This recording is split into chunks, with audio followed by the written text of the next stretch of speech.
a number of occasions, the Saginaw Sheriff's Office and members of the U.S. Army Reserves disregarded the facts, failed to follow established procedures, and demonstrated a callous neglect that contributed to the tragedy of October 25th. A blunt Governor Janet Mills responding today to the recently released report by the independent Lewiston Commission.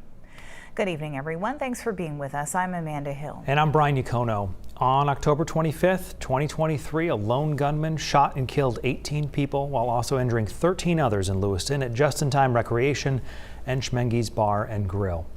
9 months later, the commission presented the report to Governor Mills and Attorney General Aaron Frey. Today, Mills standing in front of the state, still searching for answers, saying she has full confidence in the facts determined in the report. News Center Maine's Sam Olson is in Augusta today with more on this. Hi, Sam. Brian, Amanda, Governor Mills says the Saginaw County Sheriff's Office and the U.S. Army Reserve missed many opportunities to intervene with the shooter before this tragedy.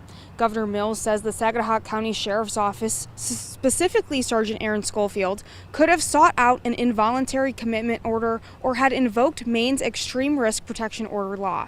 However, he didn't. Even though he had probable cause, the shooter was mentally ill, posed serious harm, and had access to weapons. When the report first came out, Sergeant Schofield defended his actions, saying he did what he could with the information he had at the time. The governor went on to say the Army Reserve downplayed and failed to share all the relevant information that could have changed the way the Saginaw County Sheriff's Office handled the shooter in the months leading up to the tragedy. Governor Mills says at the end of the day, this tragedy occurred because of a colossal failure of human judgment from multiple agencies.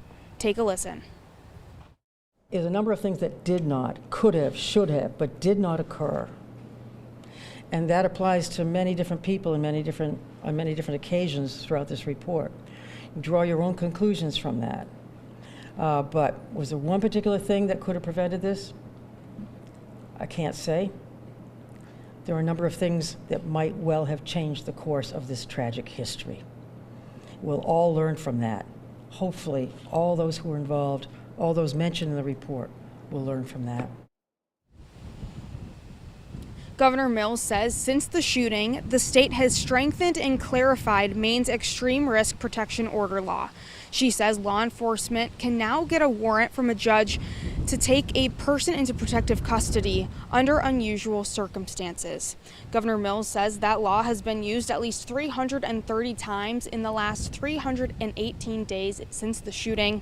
She says it's been used about 15 times more than it had been used in the 3 years prior. Brian, Amanda. Sam Olson live for us in Augusta tonight. Thank you, Sam. Maine State Police released its after-action report today about the Lewiston shootings, detailing where things went well and pinpointing what could be improved. Here are just a couple of the primary recommendations in the report: managing self-deployment and reviewing communication policies. One of the common themes during the Lewiston Commission's investigation: controlling self-deployment when incident command is established. In its report today, state police say it's part of basic training, but it says in situations like what happened in Lewiston, self-deployment is inevitable from both off-duty and on-duty officers. During a commission hearing, Maine State Police say while it can cause issues, it's also essential.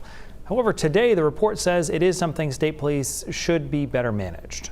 Another suggestion: a full review of all policies relating to communication, specifically when responding to situations involving people who are deaf, hard of hearing, or non-English speaking. 4 people killed in the Lewiston shootings were in Maine's deaf community. There is a lot more to this report. We will be going more in depth later this evening, but if you want to look at it for yourself or the final report of the Independent Commission, they can be found on our mobile app. It's free to download in your app store. Be sure to sign up for alerts while you're there.